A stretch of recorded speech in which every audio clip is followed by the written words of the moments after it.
Bonjour à vous tous. Dans cette vidéo, on va essayer d'expliciter les mécanismes de l'intervention de l'État.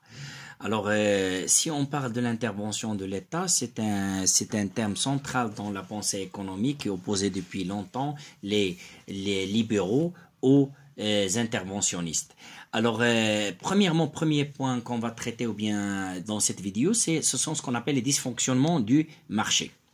Alors, première chose qu'on va aborder, c'est la notion de la régulation par le marché. Alors, la régulation par le marché, c'est un concept libéral qui décrit une situation de retour à l'équilibre systématique par l'intermédiaire des mécanismes des prix. Alors, c'est un rééquilibrage qui est garanti par les mécanismes des prix. Et je vais donner un exemple et expliquer en même temps. Alors, si on a par exemple, selon bien sûr les libéraux, si on a une situation de déséquilibre où l'offre est supérieure à la demande. Alors, une situation de déséquilibre où l'offre est supérieure à la demande doit entraîner une diminution des prix, une diminution des prix à l'initiative des producteurs qui vont chercher à maintenir ou bien accrocher toujours les consommateurs à des prix qui sont moins élevés.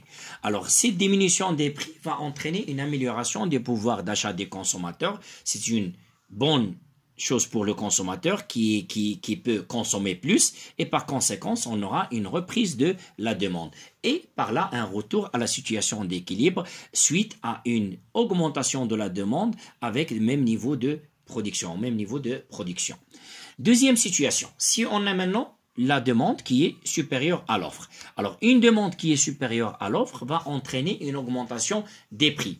Pourquoi? Parce que la demande ou bien la pression de demande sur un produit sera très forte que généralement les prix ont tendance à augmenter puisqu'il y a toujours des acheteurs potentiels. Alors, une augmentation des prix doit entraîner dans ce sens-là une dégradation de pouvoir d'achat, dans le sens où le revenu nominal est constant, avec une augmentation des prix, ce qui va se répercuter sur les revenus réels. Alors, une dégradation du pouvoir d'achat ou bien une diminution du revenu réel va entraîner un freinage de la demande. Ça va freiner la demande par le biais de la première mécanisme, par le biais de la consommation. Ce qui va contribuer à un retour à la normale et à la situation normale qui est l'équilibre entre l'offre et la demande. Alors, dans les deux cas, pour les libéraux, l'État ne doit pas intervenir. C'est le marché qui doit se autoréguler. Par quoi? Par les mécanismes des prix. Alors là, on doit faire une remarque très importante que ce modèle ou bien ce système reste très adapté ou bien parfaitement adapté à un marché de concurrence pure et parfaite.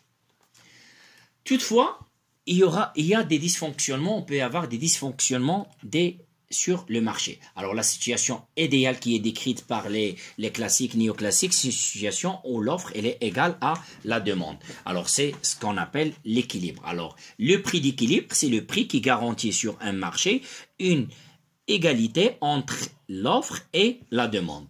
Toutefois, on peut y avoir des déséquilibres entre l'offre et la demande, soit l'offre qui est très importante par rapport à la demande ou bien la demande qui est très importante par rapport à l'offre. Dans la première situation, si l'offre elle est nettement supérieure à la demande, on aura une diminution des marges bénéficiaires des entreprises parce que les entreprises seront contraintes de vendre à des prix moins élevés. Alors automatiquement, la marge bénéficiaire doit se contracter. Alors, une diminution des marges bénéficiaires doit imposer aux entreprises des politiques de restriction d'emploi. Alors, et là, ça peut conduire à des redressements, des licenciements ou bien même des faillites. Alors, cette situation peut entraîner un ralentissement de l'activité économique qui sera marqué par des taux de chômage très élevés. Deuxième cas. Lorsqu'on a la demande qui est nettement supérieure à l'offre, alors ça va entraîner une augmentation des prix. Alors, une augmentation des prix qui va se répercuter sur les pouvoirs d'achat, négativement sur le pouvoir d'achat des ménages. Toujours, je dis, dans le sens où les revenus ou bien le salaire nominal, elle est constant et n'est pas indexé sur les prix. cette situation de détérioration des pouvoirs d'achat des ménages va entraîner en quelque sorte une expansion, mais qui sera accompagnée par des tensions inflationnistes. Ça veut dire des taux d'inflation supérieurs à la norme. Alors, on commence maintenant par le premier dysfonctionnement, l'inflation. Comment peut-on définir l'inflation? Alors, l'inflation, c'est une hausse des prix. Mais ce n'est pas tout simplement une hausse des prix. C'est une hausse des prix qui doit être durable, généralisée et auto-entretenue. Durable dans le sens où une inflation doit se matérialiser par une augmentation des prix sur une durée qui dépasse l'année. Mais je peux donner un exemple ici. L'augmentation des prix, par exemple, des tomates avant le ramadan ou bien pendant le ramadan, on ne peut pas la qualifier d'une inflation, puisque c'est une augmentation des prix, mais qui est conjoncturelle. Alors, pour être qualifié d'inflation, ça doit être durable, ça veut dire de long terme. Deuxième condition, ça doit être généralisé. Ça veut dire ça doit concerner l'ensemble des produits sur le marché ou bien tout simplement la quasi-totalité des produits sur le marché. Troisième condition, ça doit être une hausse des prix qui doit être auto-entretenue. Ça veut dire chaque augmentation des prix pour un produit doit entraîner une hausse des prix pour un autre produit, c'est-à-dire un enchaînement de cause à effet qui doit maintenir ou bien qui doit alimenter l'inflation dans le temps. Concernant maintenant les typologies ou bien ce qu'on appelle les niveaux d'inflation. Alors le premier niveau d'inflation, c'est l'inflation rampante. Alors c'est une inflation qui est caractérisée par des taux qui sont inférieurs à 3%. Et on peut la qualifier de faible inflation. Deuxième niveau de l'inflation, c'est ce qu'on appelle l'inflation déclarée ou bien ouverte. Alors, une inflation déclarée ou ouverte, c'est une inflation dont le taux est compris entre 3% et 6%. Alors, cette inflation qui est déclarée ou bien ouverte reste une inflation qu'on peut la maîtriser à travers des politiques actives de l'État. Alors, dans ce sens-là, on est toujours dans le cadre de ce qui est maîtrisable. Par la suite, on a ce qu'on appelle l'inflation galopante. Alors, l'inflation galopante, c'est une inflation dont le taux est compris entre 6 et 10%. Et c'est une inflation qui constitue des dangers pour l'économie dans le sens où l'État doit intervenir pour réguler l'activité du marché et garder ou bien l'inflation à des niveaux qui seront maîtrisables et non nuisibles pour l'économie. Et dernièrement, ce qu'on appelle l'hyperinflation. Et l'hyperinflation, c'est une situation que je peux dire un peu exceptionnelle qui concerne des systèmes ou bien des pays dans des situations de crise ou bien de guerre dans lesquelles l'écart ou bien les déséquilibres entre offre et la demande sont à tel point d'avoir des taux d'inflation qui peuvent dépasser les 20%. Alors, pour les causes, pour ce qui est des causes, alors il y en a 5 causes. Alors, première cause, c'est ce qu'on appelle l'inflation monétaire. Alors, l'inflation monétaire, c'est une hausse des prix qui est due à des quantités excessives de liquidités sur le marché monétaire. Ça veut dire que sur le marché monétaire, l'offre de la monnaie, elle est nettement supérieure à la demande de la monnaie, ce qui fait perdre à la monnaie sa valeur. Alors, c'est une situation qui est la plupart du temps due à une politique monétaire qui je peux dire, qui n'est pas inefficace. Deuxième cause de l'inflation, c'est l'inflation qui provient des coûts, ou bien ce qu'on appelle l'inflation importée. On sait bien que le prix d'un bien, c'est son coût de revient plus la marge bénéficiaire. Aussi que le coût ou bien le coût de revient, c'est le coût de production plus les frais de distribution. Alors, si les coûts de production augmentent, automatiquement, le coût de revient augmente et par conséquent, le prix augmente. Alors, on aura une augmentation des prix qui est due à une augmentation des coûts de production. Et l'augmentation des coûts de production, je dis, la plupart du temps, elle est causée par l'augmentation des prix des matières premières, ou bien en général des intrants. Troisième cause de l'inflation, c'est l'inflation par la demande. Et c'est une situation dans lequel la demande elle est nettement supérieure à l'offre. Et la pression sur les produits ou bien les biens de consommation, elle est très forte à tel point que l'augmentation des prix, elle est généralisée et durable. Alors dans ce sens-là, c'est une situation de déséquilibre sur le marché des biens et services entre l'offre et la demande et dans laquelle la demande, elle est nettement supérieure par rapport à l'offre.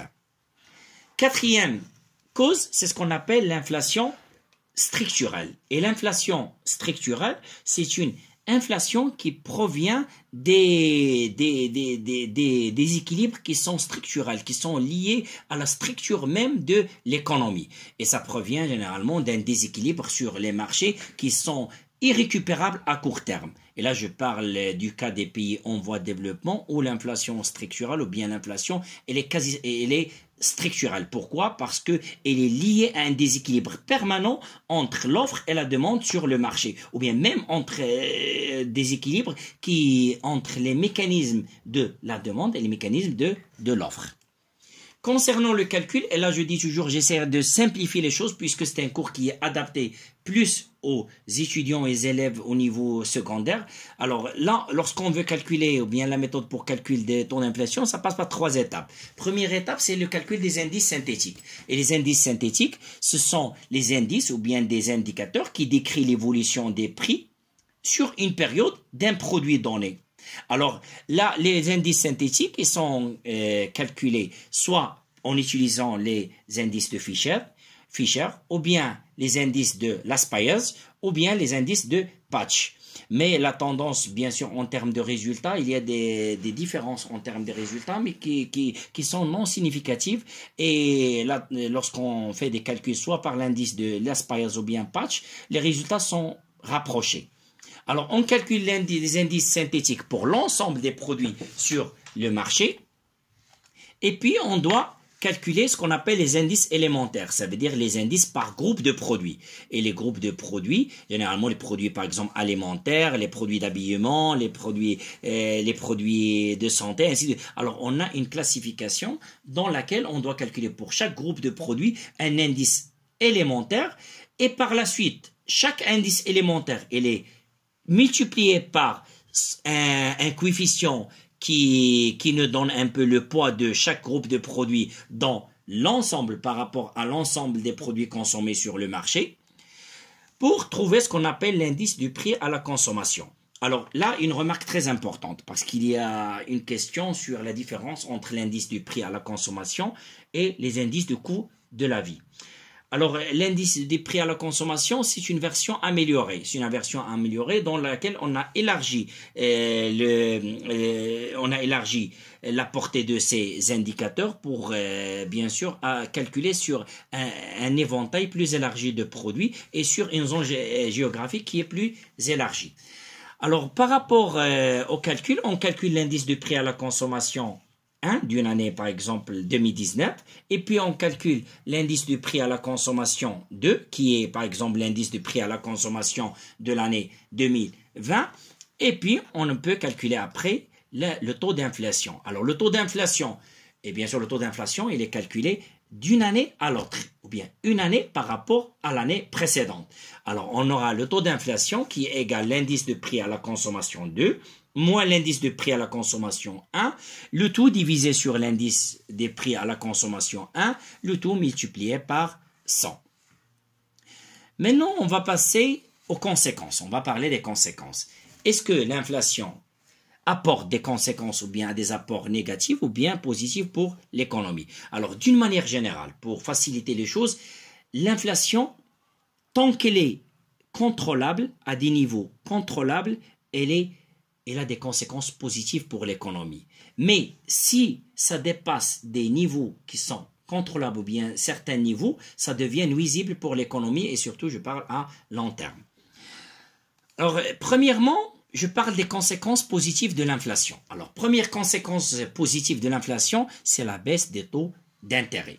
Et une baisse du taux d'intérêt, ça encourage les crédits. Alors, lorsque le taux d'intérêt diminue, alors les agents économiques ont tendance à demander plus la monnaie ou bien demander plus les crédits. Alors ça va pour les producteurs, ça va entraîner une augmentation des investissements qui va bien sûr alimenter la demande. Deuxième conséquence positive, c'est une augmentation des perspectives de profit des entreprises. Et alors, c'est logique puisque une augmentation des prix des produits sur un marché, c'est toujours bénéfique pour une entreprise puisqu'il peut, bien sûr, il peut gagner plus. Alors, une entreprise qui arrive à vendre à un prix plus élevé aura tendance à maximiser ses bénéfices. Alors, les perspectives pour les entreprises suite à des situations qui sont marquées par des taux d'inflation qui sont élevés, c'est une situation qui profite plus aux entreprises qu'aux ménages. Troisième impact, c'est l'augmentation de la consommation immédiate. Alors, on sait bien que la consommation immédiate, c'est tout ce qu'on consomme au présent. Alors, lorsque un agent économique observe bien et a tendance à être pessimiste, il se dit que le taux d'inflation va continuer à augmenter sur la même cadence, ce qui va dire que les prix demain seront plus élevés par rapport aux prix d'aujourd'hui. Alors, les ménages auront plus tendance à consommer ce qu'ils vont épargner pour demain. Alors, la consommation qu'ils vont le faire, par exemple, qu'ils vont la porter dans le temps, il sera bien sûr consommé au présent. Alors, l'augmentation de l'investissement et l'augmentation de la consommation conduit à une augmentation de la demande, puisque la demande, c'est égal consommation plus investissement. Pour ce qui est maintenant des conséquences négatives de l'inflation. Première conséquence négative, c'est la diminution des pouvoirs d'achat des ménages.